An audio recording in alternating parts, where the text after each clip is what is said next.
ঘোষক মাশরাফি সরকারকে থ্রেট দিয়েছে আহমেদ শাকিল। এবং আমাকে নিয়ে যখন নিউজ করা হয়েছিল তখন বলা হয়েছিল তারেক রহমান ভাই থেকে আমি ফান্ডিং নিয়ে আমি আন্দোলন করেছি। ভাই আমি আপনাকে নিউজের মাধ্যমে বলে দিতে চাই, আপনার দলের অন্য ছেলেদের নামে আসে নাই, আমাদের নামে এসেছে, তাহলে বুঝে নিন আমরা কারা।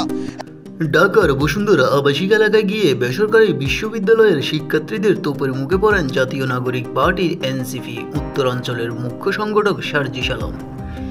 এই সংক্রান্ত একটি ভিডিও ইতিমধ্যে ফেসবুকে ভাইরাল হয়েছে। পরে মধ্যরাতে থানায় গিয়ে মামলার অভিযোগ করেন তিনি।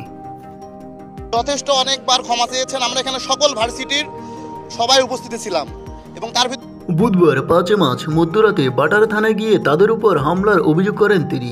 এই ঘটনায় সার্জিস আলম হামলাকারীদের ছাত্রদলের নেতাকর্মী হিসেবে চিহ্নিত করে দায়ীদের বিচারের আওতায় আনার দাবি জানিয়েছেন।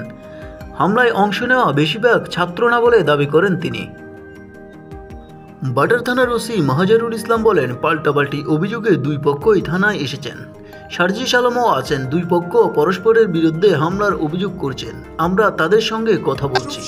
তারা বলেছে, কি বলেছে তুমি নিজের মুখে বলো, আমার প্রাইভেট ইউনিভার্সিটি থেকে 9 দফার অন্যতম। তবে এই ঘটনায় একাধিক ভিডিওতে দেখা যায় সার্জিস আলম তার অনুসারীদের নিয়ে বসুন্ধরা আবাসিক এলাকায় একটি সড়কে কথা বলার সময় দুই পক্ষের মধ্যে কথা কাটাকাটি থেকে ধাক্কা, পাল্টা ধাক্কা ও হাতাহাতি শুরু হয়। রাত 10টার দিকে তারা সেখানে বাকবিতণ্ডা জড়ান নর্থ সাউথ বিশ্ববিদ্যালয়ের ক্যাম্পাসের কাছেই।